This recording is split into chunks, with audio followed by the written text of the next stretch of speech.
Thank you so much for staying with us. We continue with the conversation that we've been having on parents raising children with special needs. And just a reminder, today being a Saturday, the ODM primaries are taking place in Kibra constituency, of course, following the death of former Member of Parliament Ken Okoth.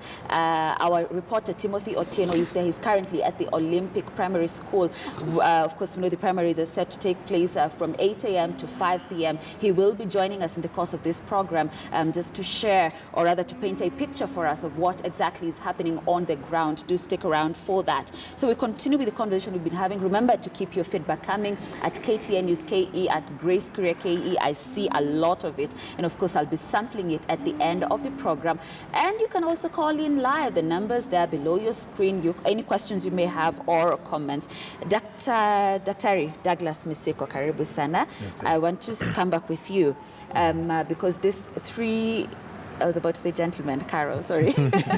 Two gentlemen here and one lady have already shared, their stories with us. Raphael there has a son who was diagnosed with cerebral palsy. James has two children with phenylketonuria. Correct pronunciation? Yes, also known as PKU. And Carol here, the beautiful baby Precious here, also has cerebral palsy. And I'd like to start with the question of diagnosis and misdiagnosis, because Raphael here told us that they got to find out about the situation when the baby was about 6 months old. For James, they had been given a misdiagnosis. At first, they were told it's autism and cerebral palsy. And Carol here, they got to learn about the situation when the baby was about 2 years old. So first address this whole issue of misdiagnosis. And two, is it possible to diagnose some of these conditions when an ultrasound is being performed on the mother when she's pregnant? Yeah, let's start with the ultrasound. Actually, there is a lot of cases that have been misdiagnosed, especially mostly the neurological cases. You find that maybe before the mother gave birth, initially she had some issues, she had some infections, she had some problem of which she could not tell if they could at later time lead to some problems. And that's why those mothers who are expectant, they are always advised to have regular checkup. Like now, when you have regular checkup, the usual, we call them ANC, antenatal clinics. With antenatal clinics, a doctor will be able to tell you if the child is well positioned in the womb, or if you got some issues with your pregnancy and that. Now, like when you take, let's say, an ultrasound, in this case, we tell you how this child is first positioned in the womb of the mother, then how the child is behaving. Because some cases you may find the mother reporting that the child of late is not kicking. If the child is not kicking or is not active, then it is an alarm, it's an alerting issue which should be addressed. Now, the issue of misdiagnosis, actually, personally, I have encountered actually funny stories from the mother, whereby mother tells you that they were told the child has a mental problem. Now that's after birth, and instead of referring the child to the right doctor, some health professionals, I'm sorry to say so, but some even refer this mama to Madare hospital because they think it is a psychological issue, which is not the case. It's not a mental issue. It is easy to tell that this child may be having a certain neurological condition, mostly CP, Down syndrome, or because the signs are open. Like let's say this child has been born with prematurely first, or has born with low birth weight, or the child has born but she failed. The child failed to cry immediately after birth. That's an alarm issue because when the mother gives birth and the child fails to cry immediately after birth, that means this child will lack oxygen, or there may be some factors that may have led to this child born with low birth weight not crying immediately after birth, and all that. And as a health professional, you should be taking the progress, or you should now, before even you decide the mother, you have to make a follow-up of that child. And that's why you find that some parents fail to understand or to know what it's all about, or what is going on with their children. And that's why you find some may realize later in the time, like after 1 year, 2 years, 6 months of while the child is growing, and all that. And actually now, it's now when you know that time, especially for the first pregnancies or firstborns, because you also find that these cases is mostly with firstborns.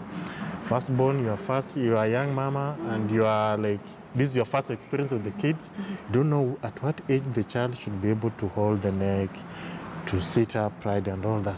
See? So in that process of confusion, that's why when you find that there's a lot of misdiagnosis, and even the referrals are all wrong. Let's take a little on misdiagnosis, because again, if I could fall back to James's incident where he tells us, the first diagnosis was autism and cerebral palsy in Kenya. He had to travel to India, where the correct diagnosis was made. And you mentioned some health professionals who even, direct some of their patients to say Mathare. Is it a Kenyan problem? Why are we having these cases of misdiagnosis? How come in India, it is easy to get a correct diagnosis, but that's not the case in Kenya? Okay. Not all the time, though. Actually, not all the health professionals, because some are actually really trained to make a good prognosis, but still, it is even a general challenge, and even the system, our system. You see, our system is not that advanced to make such a diagnosis. And like for his case, you see, it was first diagnosed as autism, then later came in cerebral palsy. But finally, cerebral palsy is just an umbrella, whereby under it we have now other conditions like autism, you see, epilepsy, and all that. So, maybe in his case, the child was presenting with the two signs of both cerebral palsy, which is maybe delayed milestones in terms of sitting, talking, and all that, which is the same case in autism, whereby the child, an autistic child, mostly some of the signs are delayed in speech and all that. So in that process, also you find that unless you get a very well experienced health professional, he or she may also fail to understand. And actually, it's a general challenge. It's a general challenge, because I have interacted with some, and actually they do consult. Like I can say, here in Nairobi, we had a bit in most hospitals. They try to make a correct referral or diagnosis. But now, deep in the villages, whereby these conditions are not that open, the parent, once he realizes the child has some challenges, will not expose that child, will not take that child to the doctor, and maybe the doctor can try to make some. So that lack of exposure with this child in the village, with some doctors in the remote areas, sometimes when they get such cases, actually they just do the wrong diagnosis because of lack of that experience of interacting with these kids. But actually, I can also say the system, and also, and it's actually something that we have to work on. Like with my experience with these kids, it is just something you can do. You can even diagnose just by observing the way the child is presenting and all that. Okay, Dr. Raphael, if I could come back with you, and let's talk about some of the adjustments that you and your wife have had to make in terms of diet. Unfortunately, like James here did mention that, at his point, his wife had to quit where she was working and all that. Let's talk about those adjustments. Okay, immediately after we noticed the condition is there and we've started our therapies, so much had to be adjusted. We begin from my wife had to quit work. She used to work. She used to work somewhere in Moranga. So she had to quit her job so that she's able to take care of the child full time. And you see, this child is not a child you can leave with a house help, because most of the time they may not understand the need of the kid. So most of the time you find it's either her or me who are there for the child. You see, like as he grows up, he'll make some sound, some noise, depending on the mood. So it's only the parent who is able to understand what is this child needing right now. So he's not able to talk by himself, he'll not move. So if he needs to go to maybe to the washroom, he needs food, he's thirsty. So those are special notices that can only be noted by the parent. If you leave the child maybe to the house help, we're also afraid maybe he might not be taken care of the very best way. So she had to quit her job, and now only deals on small, maybe personal, small businesses that I will not require her maybe to travel a lot. She'll not be away from the child for long. Or if she's away, on my side where I work, I have to get maybe a leave or an off day so that I'm able to take care of the child. And maybe from there, other than that, in terms of dieting, so you see this is a special child, you will not feed the child in any food. So you have to also to adjust on what you eat. And again, you'll not have to, maybe when maybe you're having visitors or friends around, you'll not wish to prepare a special meal for the special child. So most of the time you find we try to balance it out. So we might not do maybe some type of food depending on the what he's supposed to feed on at a certain time. We have that schedule for the diet. So we have to adjust even our meals to suit to his program, so that we are able to run, so that he also feels, we always try to make him feel as if we are part of the same house. So we are not special from us. So if it's time for him to feed on fruits, we'll all have to do it, so that we feel like we are all together in that family. So a lot of adjustments. Traveling, we cannot move far. Or maybe if we are moving away, maybe we are having some assignments outside our home, we have to find somebody to take care of him. Either we have to call in relatives, either brothers and sisters, cousins, or maybe friends. If you need to maybe attend to something, we have to have those prior arrangements before in hand, so that we're able to schedule his therapy schedules, how he's going to visit the doctor, when and which days, when should he not be available. So those are a few adjustments that you have to make. But one thing I want to thank a lot are my friends, colleagues, and people who we work with. I think those are people who have come really in handy, and in case of anything. Like I remember my former boss where I used to work, I could just tell him my son is not feeling well today and I need to rush to take him to hospital. Or my wife is not around today and the one who is going to sit in as the caretaker of the child at that day. Then they don't have an issue out of it. And out of that, we've come in all these friends. I could call a friend, maybe I'm not around and my wife has to travel to somewhere. I just call a friend, will you mind sitting around with him for a few minutes? Then I'll be coming in to join in. You see, that family, that friendship, those colleagues that you work with, I think that is the biggest asset we have acquired over this period we've been with Alan. And it has been a really good motivation side. And out of them, that's what we've learned a lot from them. And they have given us the encouragement that we're able to move on in everything that we do. Yes. What's the cost of raising baby Alan? Yeah, it's not a figure, yes, but with everything you've mentioned, the diet, the physiotherapy sessions.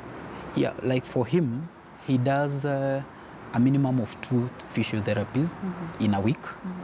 Then he has his own special diet. He'll not feed on anything, so we have to find specific. We already have that schedule that was already prescribed to us on what he should eat, what he should at what time.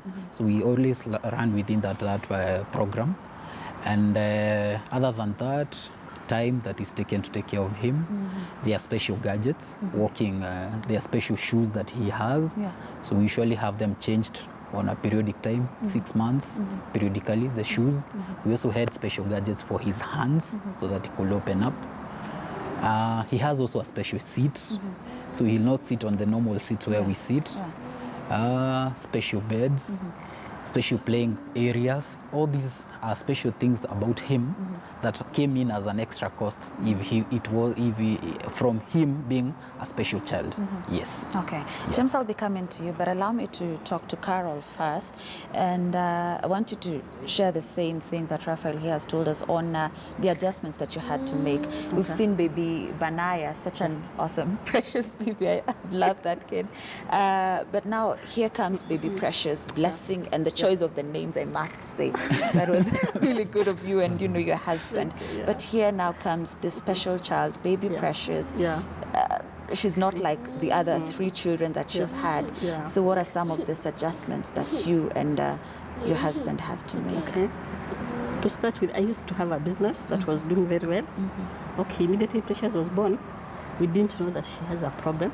So after like 3 months, I went back to my business. By then I had gotten a house girl, so I could leave her behind with Precious. But then I noted she wasn't so good with Precious. So I had to stop the business and release the girl and me now take care of the baby and forget about that part of my income. It wasn't easy now with the challenge, but then she used to cry. As she could cry a lot. By that time, you see, we were in confusion because we didn't know the condition that the baby was having. Nobody had told us this is what to expect, to expect. The baby would be like this. There wasn't drug. But now, after the 3 months, now when we went back to the hospital, she was introduced to some drugs that helped her not to be crying a lot. At least that crying went down. But now feeding also is another challenge. There are a lot of extra things. One of them is like feeding. This baby can't eat the normal food like Baba Alan is saying. Like for us, we make. I prefer making her food special because for the other family members, maybe they want the Precious can't eat. They want chapati. So what I do, I prepare her meal separately in case she can't eat that food. Initially, we used to blend her food, but with time, we started mashing. At least she can swallow. She can eat ugali and milk. When it's so light, we look for food that is not solid. She feeds on that, and she takes a lot of time feeding. And I noted a house girl doesn't have that time to stay there like for an hour feeding this girl. She wants to feed the baby and run out, So I took over. I take care of her. And while the father is working, now I am at home taking care of her and making sure that she's okay. As my friend here was saying, they make different sounds when they want something. Sometimes she could be uncomfortable. So there are certain sounds that she'll make just to show me she's not comfortable. And I'll be quick to take care of her, attend, just know what she wants. If she wants to cry, I'll know there's certain sound she will make. I know she wants this. If she's uncomfortable, okay, sometimes she used to be uncomfortable when having a lot of friends, visitors, but with time she overcame that. Like our place, I thank God for our neighborhood. People are very friendly, especially the kids, the Kina Gladys, I know they are watching, they usually come, Kina Chris, Kina Tom. They come home, our place is usually packed with kids. They love Precious.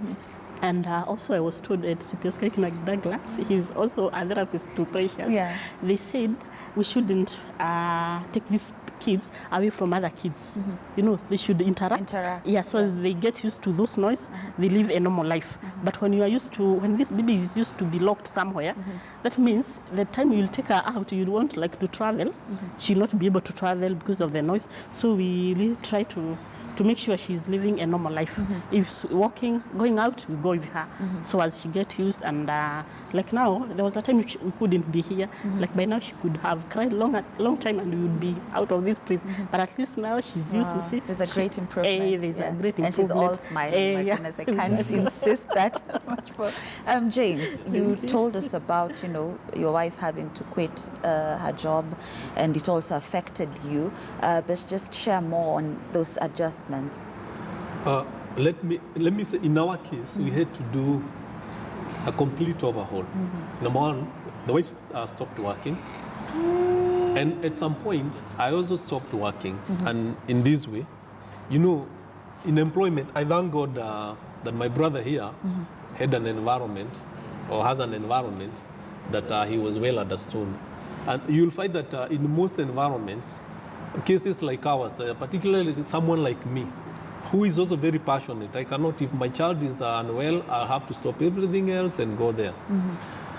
You'll find that there are some employer or some environments that will not accommodate fully that situation. And you'll find in most cases, you find yourself when there is restructuring, there are redundancies, you find yourself being boxed out. And that is what happened in my case. And I took it as a blessing, because it had reached some levels whereby in my home, my wife was not managing. And I really wanted to be with my children or anyone else or anything else. So among the things that we have done, we have cut on social life. And my friends understand this. Most of the times you'll find me at home. Most of the work that we do, we give every priority to our children. We also find that moving around, as she has said and he has said, mobility issues are there. Like with my kids, I cannot just move around. You'll find there are some functions, maybe family functions, but we'll miss out because we cannot be able to carry them. Because I've told, like with my kids at 16 years, and he's still dependent on most of the things. And again, on medication, most of the things we manage them at home. And this is not easy. And I also want to add something here. Matters, like I said, society. He has said that society around him has been supportive. This is very critical, and it's another conversation that perhaps our society needs to have. I have seen cases highlighted in the media where you hear someone has tied the special person at home. Like there was another one that was trending the other day. And I always ask people, we need to educate this person, that is the caregiver to this child or to this person. We also need to educate the society out there, because there are a lot of things that are not understood. If I do not condone that behavior or that act, but I'm not quick to condemn, because I've been in this shoe and I know where it pinches. And I know it requires a lot of resources, it requires a lot of patience, and so much is needed. You'll find, for example, if it's in a deep rural area. I've told you when this affected me, I've stopped everything else, and I'm moving even into villages and finding people who are having, especially cases of intellectual impairment. And I'm telling you, the situation is grim out there. I always tell people, before you condemn, go there and try to understand. I do not, again, I repeat, I do not condone, but I do not rush to condemn. And that is why, in fact, we are talking even to you people in the media. We try to go deeper and understand these families. Particularly, we are talking about severe disability, intellectual in nature. Like he has said here, you'll find even some people in the medical profession, we will refer these cases to Madare, which is not supposed to be the case. So that's another conversation. All I need to do is that it has been challenging, but I thank God if you have proper support mechanisms, you'll be able to cope. But these people need someone. This is a category. I thank God when he introduced his son here, because there is this category of now the caregiver. Society does not really think much about the caregiver. Society does not think very much about the siblings of now the person. For example, I'm talking about this girl here. Baby Precious, yes. Taking so much of the resources in the family. What about the other siblings? You'll find that maybe there's a child in that family who would have become a doctor, who would have been taken to a better school, but most of these families, you find even the siblings are not going to school. So the situation is so much, and I feel the society, that's why I'm saying I stopped everything and I got into advocacy. I have, my plate is full. I've told you, I'm not even working at the moment. But when we left India, we felt that maybe there is nothing much we can do for our children. We can be there for them. But if God is going to grant us voice, we'll move out and talk to society, encourage and comfort those who are with us, who are in the same shoe, and at the same time try to talk to the government and new people so that we can be our partner in together solving this problem. Sure. Yeah. And especially when you talked about, not condoning, but then again, not condemning. Right?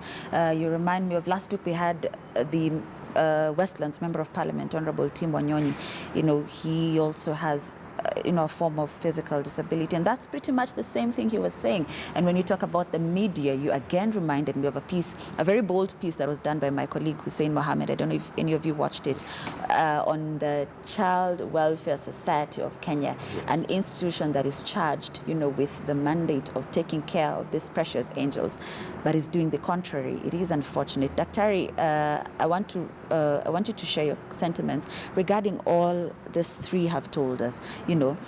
Some have received support from families, friends, but then again, even before you joined us, they were telling us of some of the insensitive comments that people make. What are your thoughts regarding that? And also, as a doctor, is there anything that you tell these people when they come to you to prepare for such comments from anyone? Exactly. Actually, earlier on you had asked about the cost of raising a special need child. When you see these parents smiling, and actually I'm happy for the first time, a man like this man talking bravely out. You see? Because like in our clinics, mostly you find their mothers. Yeah, we rarely see them, man. And I was telling Carol, she's the only woman here. Actually, for the first time, I'm happy. In most of the interviews I'm with, they're always mothers. Yes. But today, we have brave men sharing their story. Yes, very and brave. actually, raising a special need child, it's very, very costly. It's very, very costly. And unless you have that support.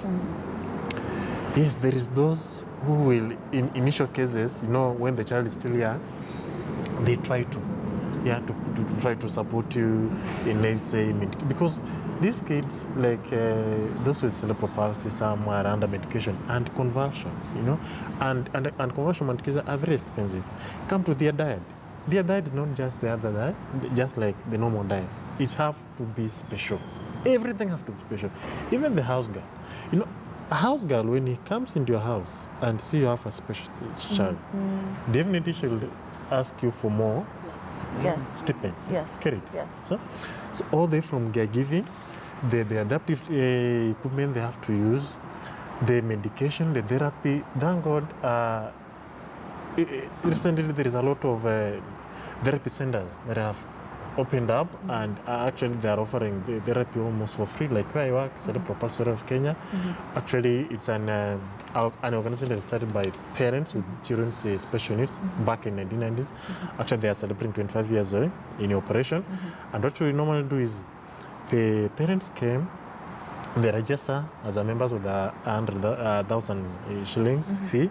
Then on a weekly basis, they are given 2 therapy sessions, whereby they just pay 100 shillings per session. You see? So at least they have cut that expensive. But still, despite the fact that they are getting an almost free therapy session, there is a lot of other expenses, like now the medication, the diet, the caregiving, and all that. So generally, actually I'm happy to hear that my friend here at his workplace, he has got support, because I've had so many parents who have been actually they have quit the job because of even the stigmatization from their workplace. You had a colleague before you had this child, but the moment you have this child, the colleagues even there try to move away from it. You get it? So generally, what we usually tell the parents the first time they came to our clinic, because you first, in fact, with my experience, I'll tell this parent doesn't know the condition of his or her child. So we normally we prepare them for the outcome of the condition and all that. Okay, we need to wrap up. My director tells me we don't have time. I need to get your closing remarks. But in all fairness, we also need to share the high moments. It's not all dark. It's not always a dull day. We need to share those beautiful moments that you have with, baby Alan, your 2 sons, baby Precious here. So I don't know if we can get that in a minute because we also need to wrap up as you give your closing remarks, starting with you, Raphael.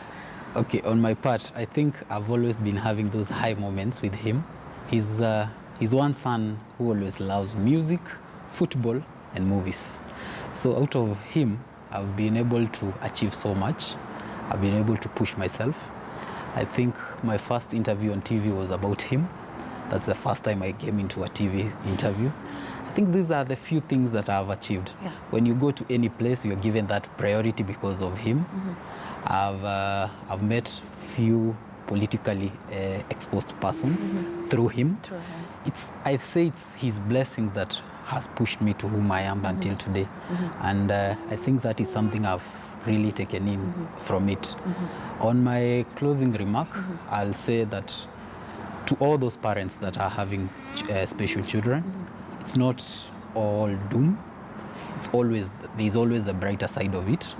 Feel free, come out, talk to people. If you stay with your problem, that's when the problem is bigger. But when you come out and talk to people, you'll be able to get more insights, more experiences, more things that you'll be able to achieve in life. And that is how we are able to push forward and have this conversation about special children, going more to more people in the society. Sure. Thank you. James, the high moments, and also in your closing remarks, speak to the men, because Daktari here is equally surprised. Like, I'm not surprised, but Daktari is surprised. So speak to the men out there who probably neglect, their families when a child with a special need is born. Thank you very much. Let me say, first of all, my best moments are when I'm with my children. When I'm out there, actually, I'm not complete, because I always want to be with them, play with them, and I like it when, when they want to sleep, they want to come and be on my laps, and then you'll see them sleeping there, and then you take them to bed. I feel it encouraging, and I'm satisfied with that. Now, my closing remarks. I am a firm believer in what is called preventative medicine. And part of preventative medicine is preventing a situation before it reaches now this level. There are so many factors, like we know how cerebral palsy, for example, comes about. We know, like I've known when it comes to my case, how it comes about. And that is why, if you check on my timeline, Jimmy Kabindu on Facebook, I'm very passionate about newborn screening. I'm trying to talk to people. Let us embrace this technology, because, like you asked Daktari earlier about that screening before the child is born. It is good for mothers to know, it is critical, it is very important to be involved in the well-being of your unborn child and when the child is born. That's why I'm advocating for newborn screening. Number two, let me talk about men. Kindly, sir, wrap up. Kindly, in 5 seconds. Men, I'm talking to my fellow men, and I believe one characteristic you need to be man enough. If you're faced with challenges, you should face them. You should not run away from them. And I encourage my fellow men, don't run away from your ladies. And I have found some kids being treated to their grandmothers at home. Stay with them. I mean, it is godly. Okay. Okay, James. Thank you so much. Carol, 30 seconds, please. Okay, our high moments in our home, we thank God. I have enough support from my husband, and he really loves Precious, generally all of us. So, and we accepted Precious, so we kindly live a normal life. And also because of Precious, like during the Huduma number, I was given a priority, so I just went straight. And also I see Precious, she's a blessing in disguise. You see, like today we are here just because of her. Yes. So she's a blessing. Yeah, we appreciate her. Okay, Dr. We have the last say in 30 seconds, please. Okay, to parents actually do, especially expectant mothers, what I can tell you is just take great care of your pregnancy. Make sure even after the child has been born, take good care of that child. And also now to those parents who have already these kids with special needs, look on what they can do. Embrace their ability. Don't look on what they can't do. Focus on what those small things that they can do and embrace it. Okay, perfect. That's a great place to end it. Thank you so much for joining me, Raphael Mureithi, James Kabindu, Carol Chege, Dr. Douglas Misiko, and of course, baby Banaya Chege, who is somewhere, in the studio. We appreciate you joining us. Such a powerful conversation, a lot of feedback. I'll sample it at the end of the program. Once again, thank you so much. We need to take a short break. When we come back, we'll be joined by our reporter, Timothy Otieno, who is at the Olympic Primary School in Kibra constituency, of course, ahead of the ODM primaries taking place today. Do stay with us. Team will be joining us after this short break. Asanteni sana. Thank you so much.